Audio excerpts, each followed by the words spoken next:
Television is not the truth. Television is a goddamn amusement park. Television is a circus, a carnival, a traveling troupe of acrobats, storytellers, dancers, singers, jugglers, sideshow freaks, lion tamers, and football players. We're in the boredom-killing business. So turn off your television sets. Turn them off now. Turn them off right now. Turn them off and leave them off. Turn them off right in the middle of the sentence I'm speaking to you now. Turn them off.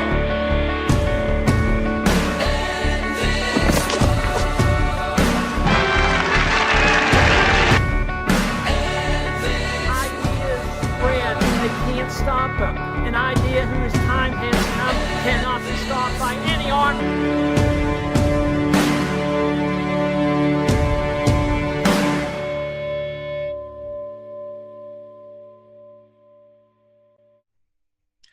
Welcome to TLBTV, brought to you by the Liberty Beacon Project. Today on Eradicating Programmed Ignorance, we will be discussing the Federal Reserve, central banks, and their massive influence on global politics and finances.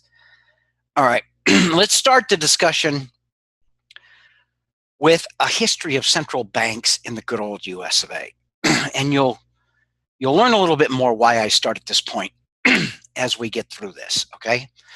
For those who would believe that we, the people in America today, have the right of self-determination, this discussion will be a cold, hard slap to reality. America is no longer a functioning republic and has not been for almost a century, actually a century and a half, via the Act of 1871. America is a wholly owned corporation. Nothing, I say, should ever be taken for granted. And if you don't believe me, I don't challenge you to prove me wrong. I dare you to prove me wrong. You do, if you live in the United States of America, live in the United States of America Incorporated. America is, in fact, a wholly owned corporation, as are a vast majority of the so-called sovereign nations on this planet. Our upper echelon of leaders who are all in the know do not harbor any loyalty to the Constitution, regardless of the oath they through blasphemy swear, or campaign rhetoric that they spew. Okay? Any adherence to this founding document is presented by our treasonous leaders only through self-serving, or that of their masters, convenience or motivations. Now, when did this start? Since the days immediately following the Revolutionary War, big money and the global money changers have sought and ultimately acquired control in one fashion or another over our leaders and, through them, this nation's money supply, and thus, by default, this nation itself. Excuse me, it seems like every time I get ready to do a radio show or a TV show, my throat starts to give me problems. But when you talk for a living, this is one of the fallouts. A central banking system in America has been the goal of this elitist caste, with several initiated and terminated prior to the ultimately successful Federal Reserve in 1913. Many, and I do state many, and we'll give you a few for instances, intelligent and patriotic men have attempted to warn us of this tyranny over the past several centuries. And I don't mean years, and I don't mean decades, and I don't mean generations. I, in fact, mean centuries. But it is not the demeanor of the common citizen to function within the political realm, especially in America, because Americans are the most disconnected society when it comes to the functioning of their governance, the most disconnected society on this planet. Instead, we commonly choose to bestow ultimate trust on our elected representatives. Now, that's not something that only happens in the United States. Any democratic government or any other instances of a democratically run republic, the population tends to fall into basically the same patterns. But in America, it is probably the worst it is anywhere on this planet. And again, we commonly choose to bestow ultimate trust on our elected representatives. Because if we bestow ultimate trust on them, we don't have to know anything. Hey, I trust you. I elected you. I helped elect you. I voted for you. We sent you to Washington. You're going to do everything in your power, okay, to protect us. Everything in your power to represent us.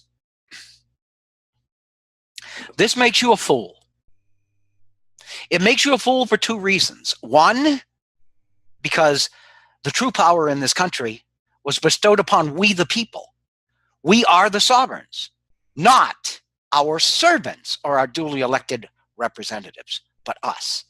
So by putting the ultimate trust in them, what we are in fact doing is acquiescing our power and our authority to them and trusting that they're not human beings, that they can't be bribed, that they can't be bought, that they can't be coerced. And I've got to tell you something. There's only one being that ever walked this planet, and I don't know if you're all religious or if you're not, and I'm not stating one way or the other.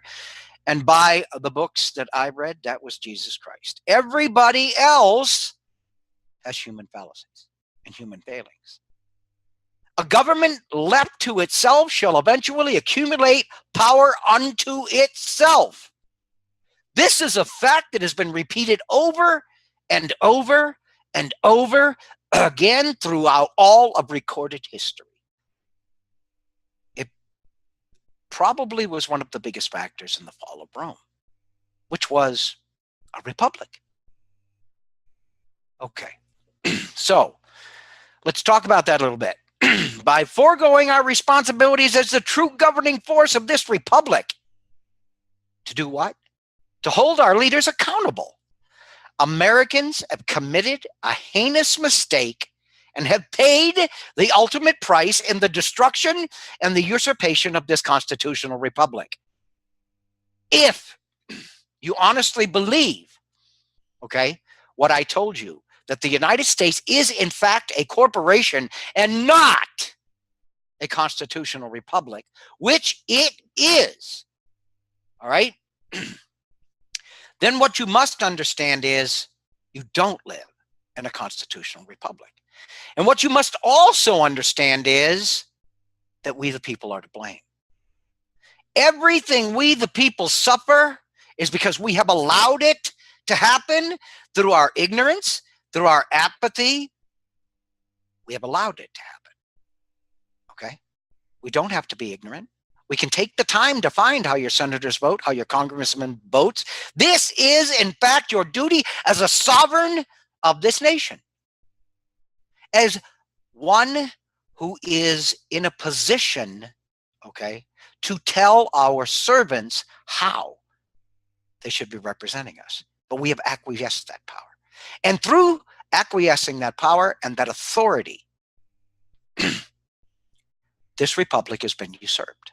The United States is now a corporation, and there is no way around that. That is a fact. So let's go over a few of these prophetic warnings that I alluded to. And I'm going to be reading these. Sometimes it's a little tough with the glasses, but you know, I've made that a staple of this show, and I kind of like it. I do. Not so much because it gives me the ominous look most people say I have, but because it gives me a little bit of, not everybody knows everything about me, okay? Because there's nobody on this show that knows what color my eyes are. All right, so let's go forward with this. There is something behind the throne greater than the king himself. Sir William Pitt, 1770. I believe that banking institutions are the most dangerous standing armies, okay? If the American people ever allow private banks to control the issue of currency, the banks and corporations will grow up around them and will deprive the people of their property, and their children will wake up homeless on the continent their fathers conquered. Thomas Jefferson, 1776. The refusal of King George to allow the colonies to operate an honest money system, which freed the ordinary man from the clutches of the money manipulators, excuse me, was probably the prime cause of the revolution. Benjamin Franklin, 1778. If you want to remain slaves to the bankers and pay for the costs of your own slavery, let them continue to create money and control the nation's credit. Sir Josiah Stamp, 1844. The real truth of the matter is that the financial element in the large centers has owned the government since the days of Andrew Jackson. Remember, I told you that the Federal Reserve and the Federal Reserve Act of 1913 is the third iteration of a central bank in the United States. Both of the others, excuse me, were put into place, and after their 20-year charter ran out, they were kicked to the curb by men that were obviously much smarter than those who were supposedly representing us at the turn of the 20th century. Okay, so let's go over that last one again. The real truth of the matter is that the financial element in the large centers has owned the government since the days of Andrew Jackson. Franklin Delano Roosevelt, 1933. Presidents are selected, not elected. Franklin Delano Roosevelt, 1932. Now let's take a pause here. Who do you think selects your presidents? Okay. Franklin Delano Roosevelt is the longest standing president in modern history. Okay. He makes a comment like this. There must be a reason for this. He has to be one of these individuals who's in the know, because let's face it, he sat in that office longer than any other president. All right.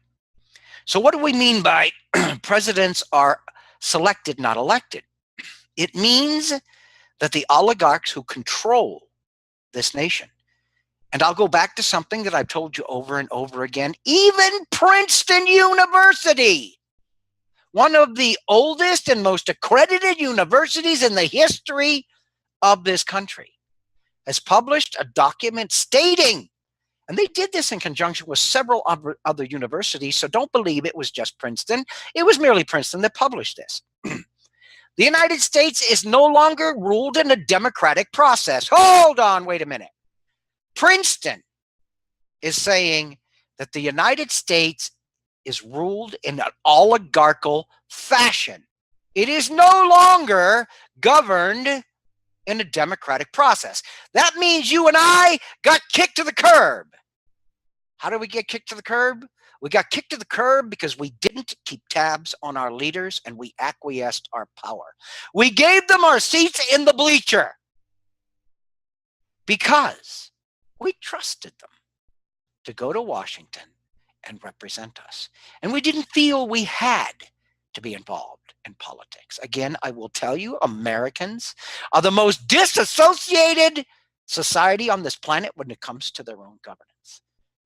So, if we talk about massive money in government, and we do, okay, you've got to understand there are literally thousands of lobbyists who have a career in Washington, D.C., buying or intimidating our leaders into representing the interest of their masters. The amount of money that's spent every year buying our leaders or corrupting our leaders or bribing our leaders is mind-staggering.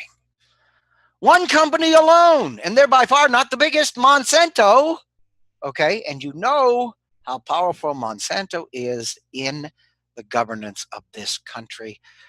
How many countries out there have banned GMOs? We can't even get labeling.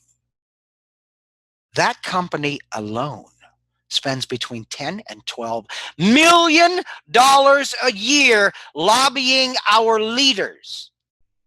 I just got done telling you there are thousands of lobbyists in Washington, D.C. Do the math. So when we say, or when Roosevelt said, presidents are selected, not elected, who do you think is doing that selection?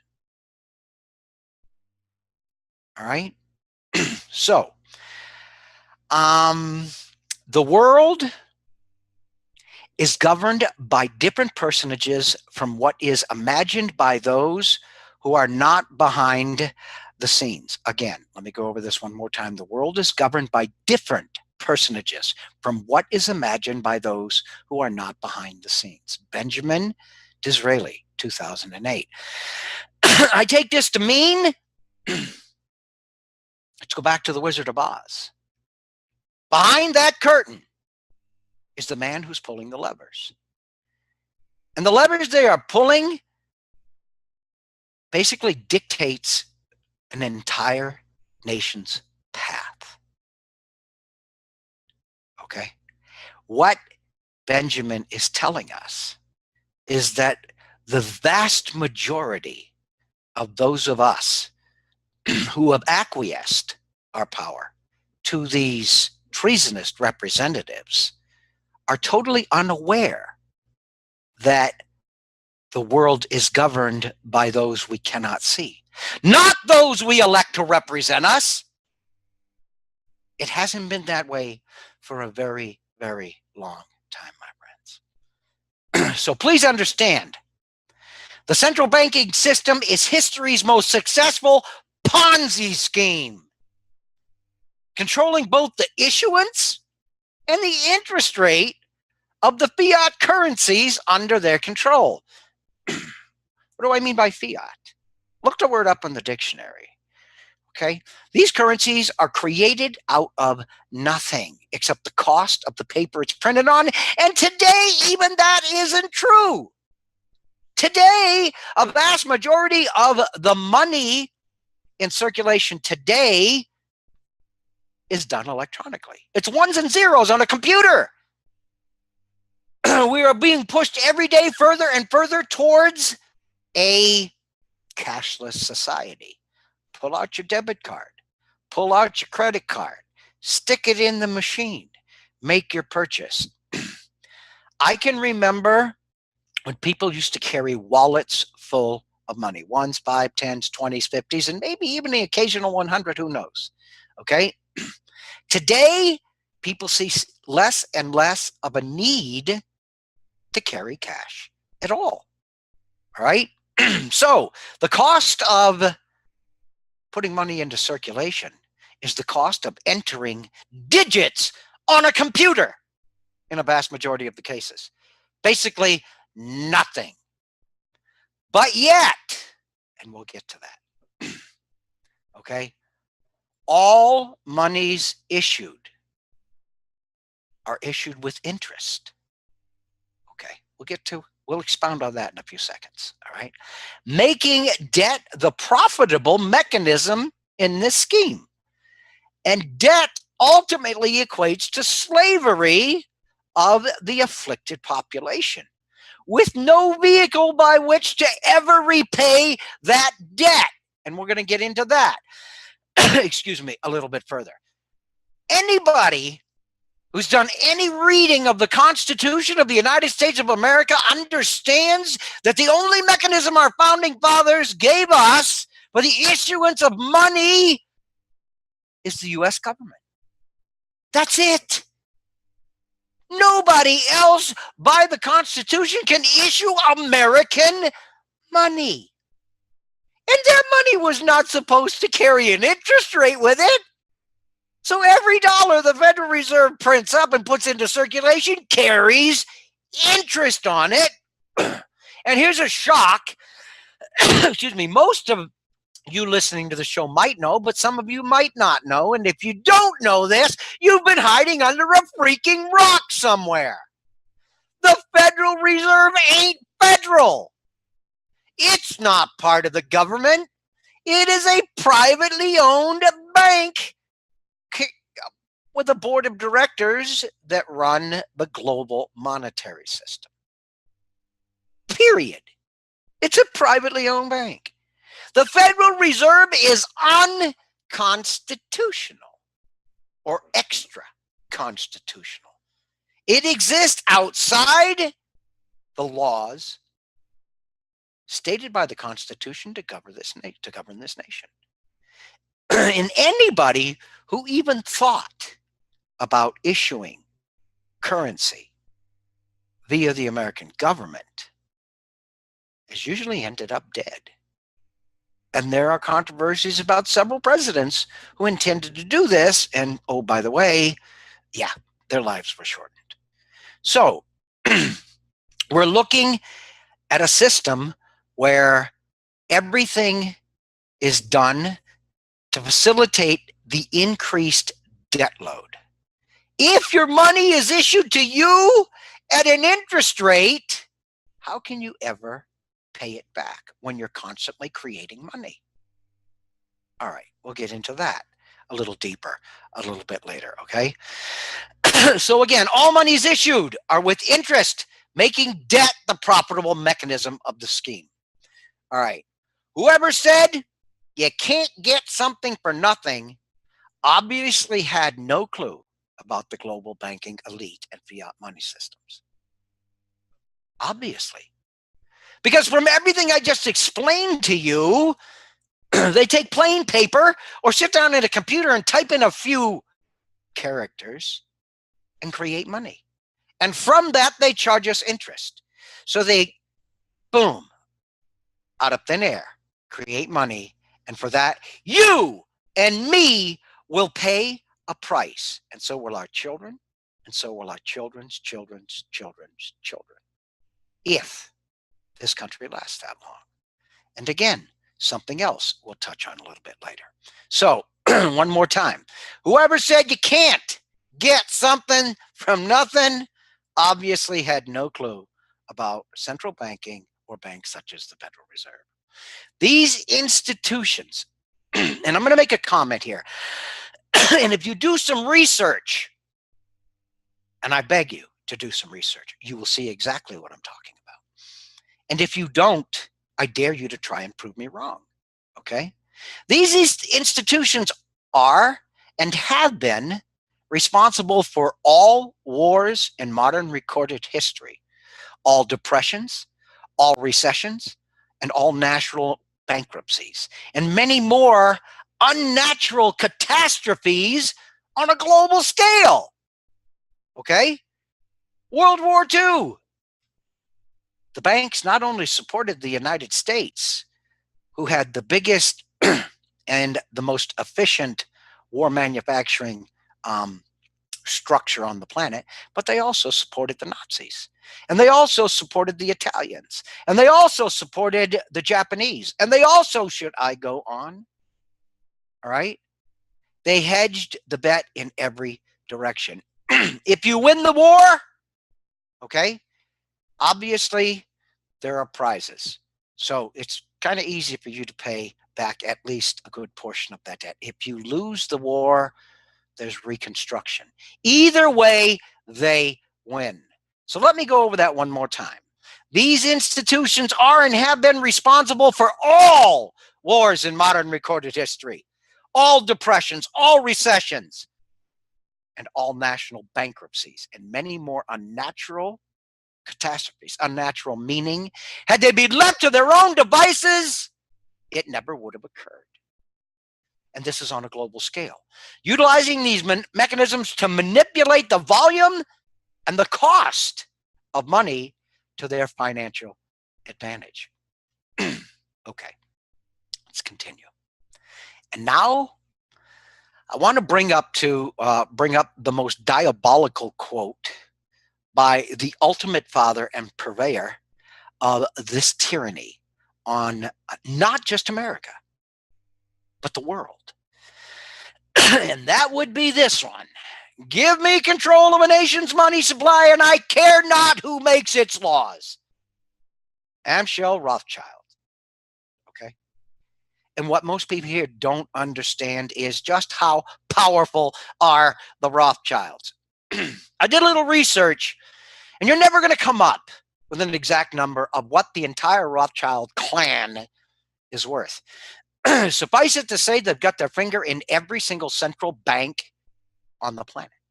And we're going to get into just how common those are in a few seconds.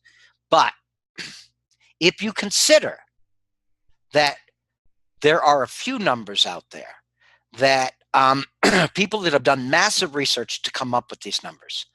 The Rothschild family, the Rothschild cabal, the Rothschild clan is estimated to be worth in excess of 110, not billion dollars, trillion dollars. One family, one clan, one cabal, 110 trillion dollars. Now, we're going to go into something in a couple of seconds here that's going to scream the significance of what I just said, okay? So again, one more time, let's go over this. It's a lead-in for the next portion I wish to discuss. Give me control of a nation's money supply, and I care not who makes its laws. These are very prophetic words. They really are, especially when you consider the crap the globe is in financially today.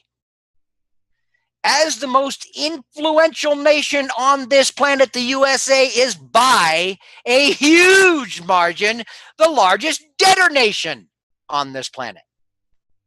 But how big? We're talking about one nation. Just how much debt do we have? And how does it compare? Okay. We are the largest debtor nation on the planet with about 1/3 of the total global national debt. Okay? Well, what do I mean by the total global national debt? There are approximately, depending on who you talk to, 196 countries, and I'm telling you that we own 1/3 of the global national debt. So with 196 countries, what is the total debt of all of these countries combined? Again, you're never going to get an exact figure, but with the research I did, the closest I could come is this. The total debt is approximately $58 trillion. Now, why do I say the United States carries a debt load of about 33% or 1/3 of the total of all nations combined on the planet? With a national debt of almost bumping up on just about, we're going to be there soon, $20 trillion. How big is $20 trillion? That's a 20 followed by 12 freaking zeros. Not 3, not 6, not 9, 12 zeros. That's our portion of the $58 trillion of global national debt. We have 20 trillion of it. Now, since we're talking approximate numbers, I say approximately 1/3. It's probably actually more than 1/3. One nation out of 196 nations. And we have 33% of the global national debt. Why? Because we are the biggest nation of suckers on the planet. We are. And we trust our leaders. And we don't, as a rule. I'm not saying none of you do, because I know better than that. But a vast majority of Americans just don't give a damn. Let me lay on the couch, eat my cheeseburger, drink my Budweiser, and watch American Idol, because the guy I sent to Washington is doing everything he can to watch my back. You, my friend, are an idiot. And today, we the people suffer for that exact attitude, and that attitude, I'm going to say something on your behalf and in your defense, has been propagandized into this society. What I will also tell you is that the tide is changing, and the elitist caste are getting very, very nervous, because more and more of us are waking up every day to exactly what's happening. Why? Let me give you a real big hint. The Ron Pauls of the world, who 30 years ago was saying we need to end the Fed. And when he ran for president 4 years ago, he was saying end the Fed. And yesterday, when he made a video, he said we need to end the Fed. First time in my life I ever saw a politician over 3.5 decades saying the same thing. I dare you to find another one, or at least another one with that track record. So Americans are waking up. Not all of them, not even the majority of them yet. But let's say 10% of the Americans are awake to the fact that we have been enslaved. Literally. You don't live in a constitutional republic. Forget about it. Get that freaking idea out of your head. You're wrong. Your textbooks are wrong. What's being taught to your children is wrong. It's all wrong. You're being lied to. The United States is a corporation, and your birth certificate has your name all in capital letters because you are an asset of that corporation, which they can borrow against. How do they do that? The average lifespan of an American is 72 years. What's the average taxes paid by the average American over a course of 72 years? Let's just throw a number out and say $100,000. So when you're born, the government can go out and borrow $100,000 against you because you are a paper asset to a corporation. And if you come up to me and get in my face and tell me we live in a constitutional republic, I'm going to call you an idiot and ask you to prove it to me. Then I'm going to prove to you where you're wrong. The problem is today, too many people don't want to swallow the hard pills. They want to believe we live in a constitutional republic. And with 320 million Americans, we could again. If we stood up and said, you've got our seat in the bleachers, you need to get the hell out. We can do this anytime we want. It is the mission of shows like this to awaken enough people to one day be able to do that. But don't come to me and tell me I'm wrong, that we live in a constitutional republic, because you, my friend, are an idiot. And I can prove that. And I have no trouble proving that. None. So if you think your textbooks are teaching your children the truth, you're an idiot. If you think that the History Channel is telling you the truth, you're an idiot. If you think the banksters are telling you the truth, or your congressman, or your senator, or your president is telling the truth, you're an idiot. Let me explain something to you. How many presidents don't know what I just told you? How many? You have to know. You literally have to know that they know. How many congressmen don't know this? Zero. How many senators don't know this? Zero. I started this whole thing off by telling you that every time your congressman or your senator or your Supreme Court justice or your president took an oath to the Constitution, they were committing treason. And they are. Their allegiance is not to the organic United States of America and the Constitution of the United States. Their allegiance is to a faux Constitution and a 10 square mile plot of land called Washington, D.C., which can only be defined as a foreign entity. It is not part of the United States. They literally, if you stand up for your constitutional rights, have no power and no authority over you. None. But we've been sold a bill of goods. Today, every textbook out there perpetuates the lie. The truth is not hard to find. It isn't. And the evidence, the assured evidence, the guaranteed evidence is in abundance. But you have to know to look for it. And in the case of the American society, you have to want to look for it. You have to want to pop that comfort bubble. I got to tell you something. I'm the comfort bubble reckonest MF you've ever met in your life. And I do it intentionally. So $20 trillion, a 20 followed by 12 zeros. Okay. Any hopes or fairy tales of paying this debt off is all smoke and mirrors. Okay. Why do I say it's all smoke and mirrors?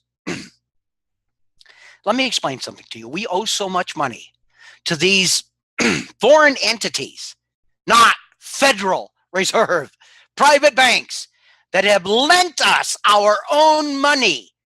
We owe so much money that every single dollar, and I dare you to prove this wrong. I don't challenge you, I dare you.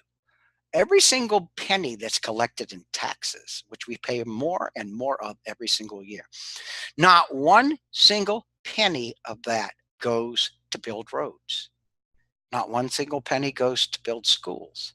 Not one single penny goes to fund the military operations. Not one single penny goes to hospitals to support our veterans. None of it. Zero. Zilch. Not a frickin' cent.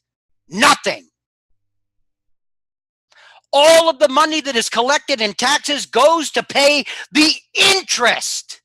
Just the interest. And we don't even accomplish that on the accumulated debt of $20 trillion. Almost, not quite, close enough to say that. Okay. Why are budget deficits so big every year? Because the money that builds the roads, the money that supports the Amtraks, the money that supports the schools, the money that supports the military, the money that's and I could go on, is from deficit spending. It's the money that is borrowed over and above every year, because every single penny we pay in taxes goes straight to the Federal Reserve and these banksters just to pay the interest. And to these days, we can't even accomplish that. So if we can't even pay the interest payments, and we constantly borrow more just to maintain the structure, two things ought to come to mind. Okay. One, this is unsustainable. Okay. And two, we can never pay this off. It physically is impossible. What you now have is a nation that is indentured, a nation of economic slavery, a nation whereby the government owns you and uses you as an asset to borrow money against. Do you think I'm kidding you? I'm not. Every person born in this country is an asset to be borrowed against. How do corporations borrow money? Okay. I've got this, and I've got this, and I've got these assets, and I've got whatever. So I can use those assets to borrow money against. This is the exact same mechanism that you and I are caught up in. We are, in fact, in indentured servitude. It's not a joke. It's not an overstatement. I'm not grandstanding. I'm not saying this to gain fame or fortune.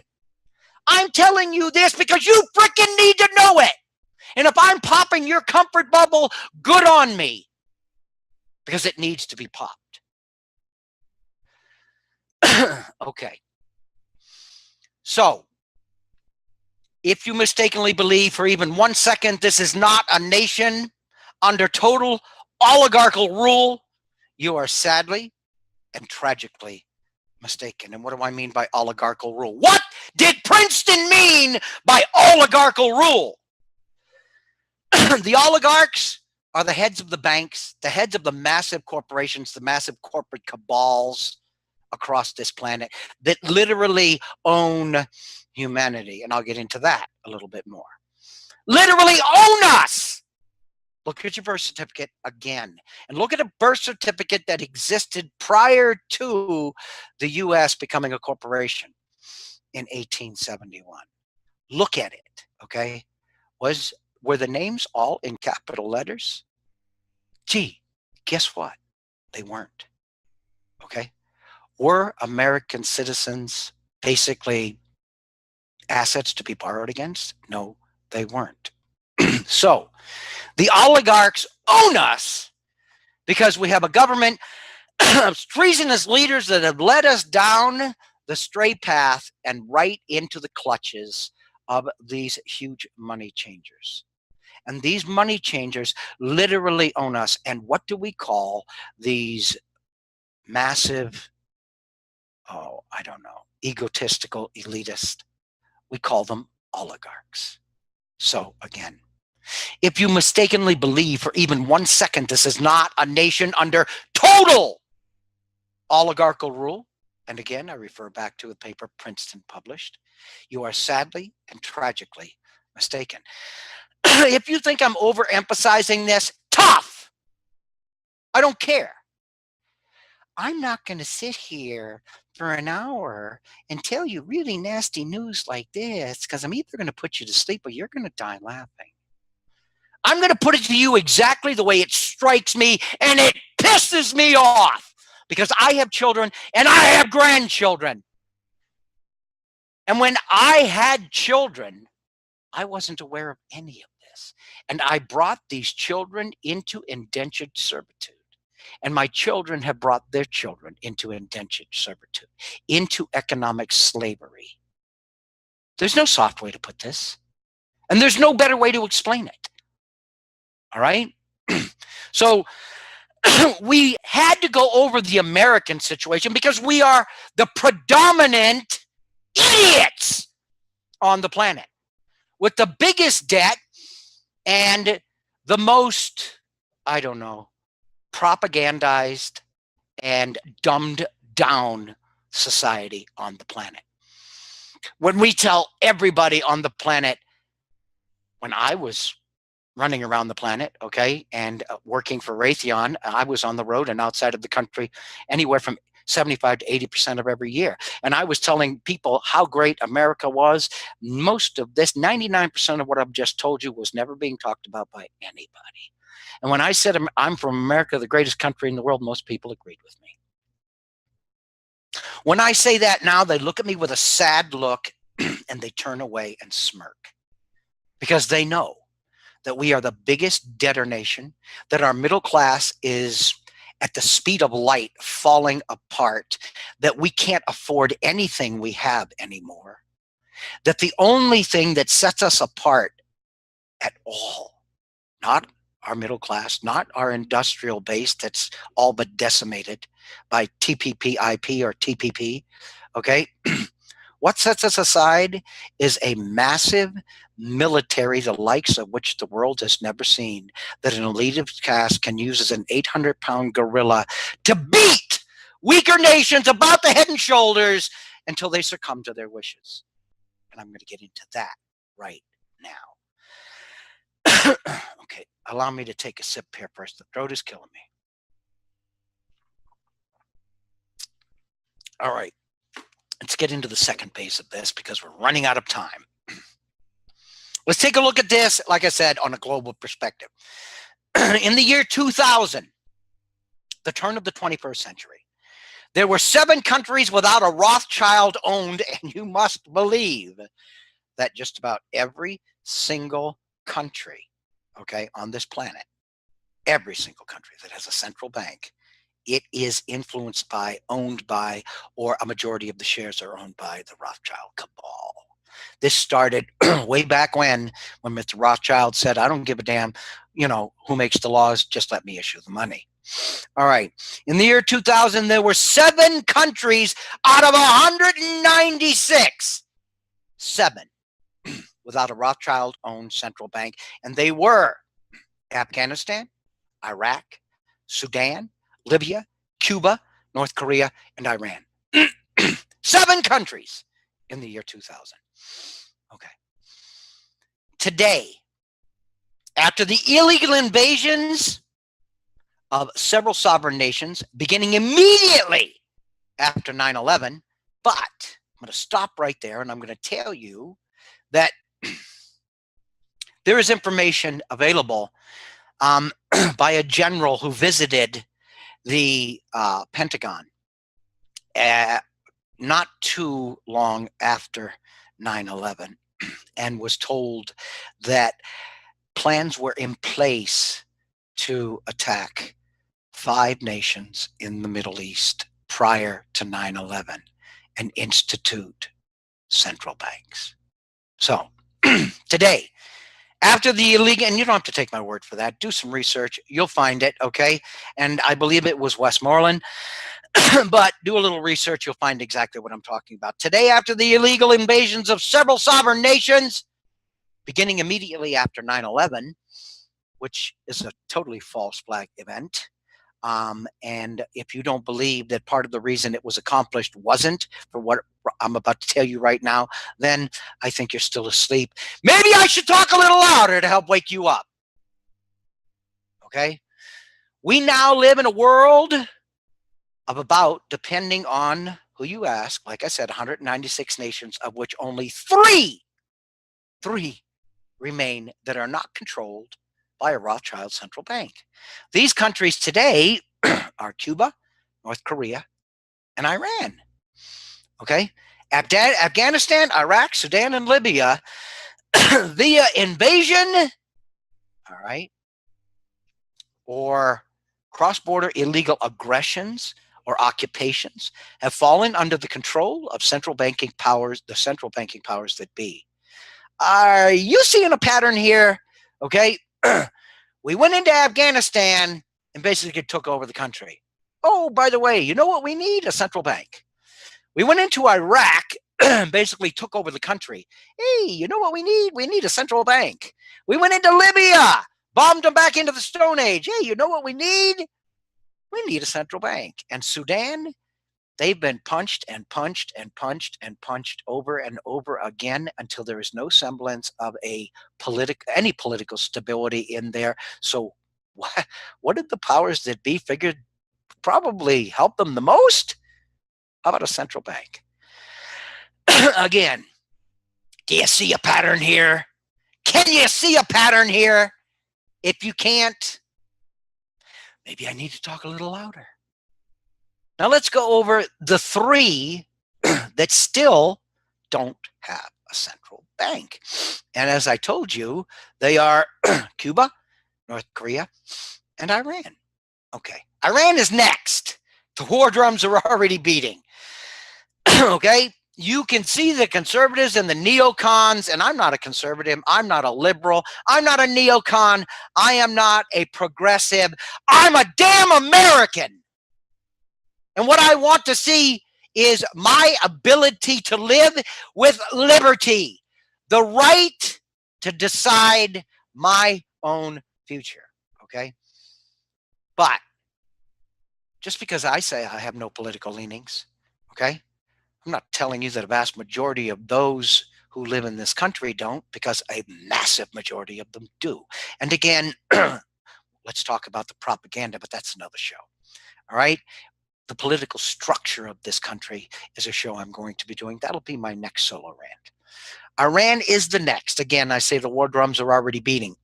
And we can see this.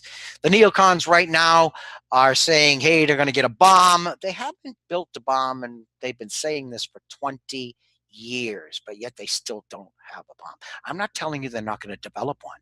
If I was a nation on this planet and it seemed like everybody on the planet, everybody controlled by, a central bank or a Federal Reserve style bank, every nation, which is 193 of them, are breathing down my back, would I try to build a nuclear bomb to protect myself? Yeah. Am I excusing them for doing that? No.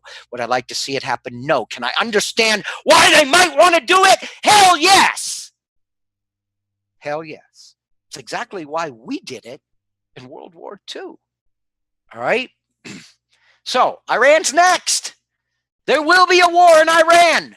There will be a war in Iran, and you will either see the United States, NATO, or our proxies in there fighting that war. And I can guarantee you, as soon as the Iranian population holds up the white flag, you will see a central bank.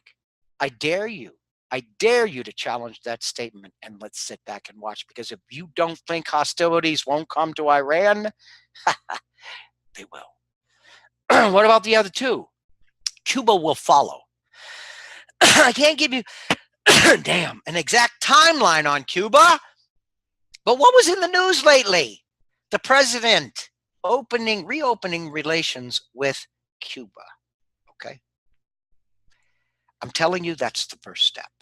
Cuba will be the next nation to have a central bank. And then there will be one. Out of 196 nations, one will stand alone without a central bank. Am I a fan of North Korea? Hell no. Do I like anything about North Korea? Hell no. Will I go and live in North Korea? Hell no. Do I think North Korea ought to have any influence in what we do? Hell no. So why aren't we going into North Korea forcibly and setting up a central bank? Because they have demonstrated the ability to fire off nuclear weapons. I can tell you right now, if Iran had right now nuclear weapons, we wouldn't even be having this discussion. We wouldn't be going in there, but we will. If Cuba had nuclear weapons, we wouldn't even be discussing them. Okay, we wouldn't be going in there. But North Korea does. There will come a time very soon when North Korea will be the only nation standing alone on this entire planet without a central bank. And I do believe that they will commit suicide if they're invaded. I do believe they will shoot nukes off all around them and maybe even let one off on invading forces into their country. So I don't foresee that happening in the near future. Control the entire world's money supply and you control the world, including all so-called sovereign nations. Okay, I just got done telling you that you don't live in a constitutional republic and your vote doesn't mean crap unless what we vote on, okay, is in the interest of the oligarchs who pull the strings. If it is, by golly, it looks like we actually have a choice, don't we? All right?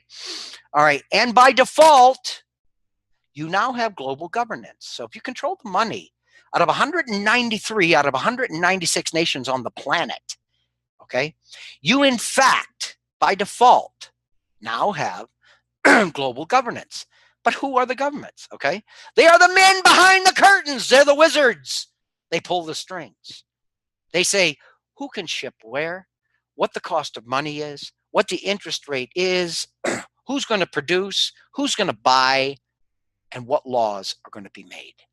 And if you don't think that TPP, IP, and TPP aren't a big part of this, again, you're an idiot. All right? So it's the men behind the curtains. It's these cabals. The next step, much easier, is true global governance, and sovereignty becomes an obsolete concept.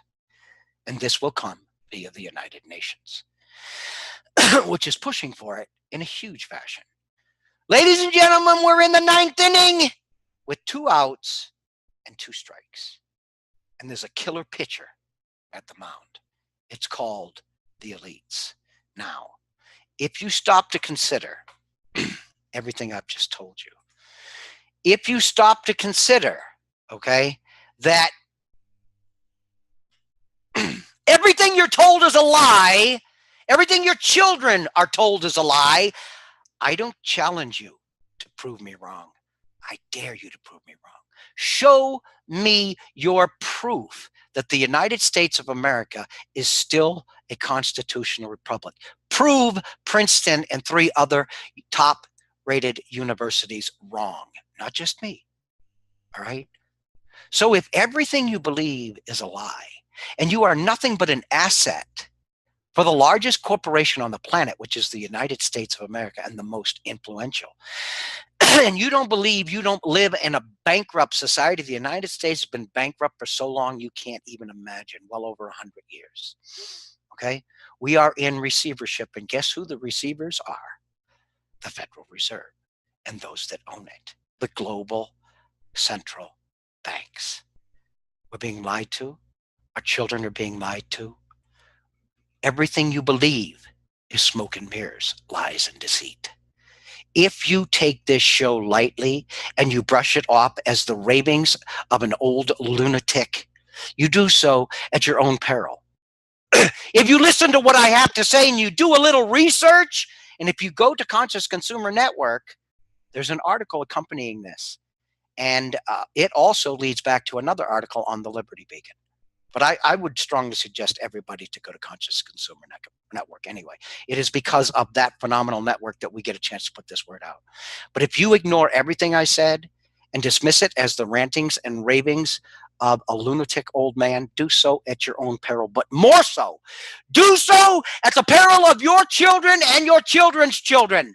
Because if we don't stand up and push back against this right now or very soon, your slavery the noose of slavery becomes tighter around your neck every single day. Every single day, without exception. I want to thank everybody for listening to this show today. And I want you all to realize I don't enjoy doing these rants.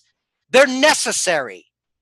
And you can't put this information forward in a pretty little essay. And you can't put this information forward by talking in a monotone voice. If you don't understand the emotion behind my voice, is because that's how important this actually is, then maybe I should stop doing this show. I thank you all for listening. This is TLBTV, brought to you by the Liberty Beacon Project. Please go to thelibertybeacon.com. You'll find a lot more on this topic. Again, thanks. I wish you all a very pleasant evening, or if it's daytime where you are, a very pleasant day. And we'll be back next week. I'll probably have a guest, so I probably won't be quite so agitated. But with me, you never know. Good day.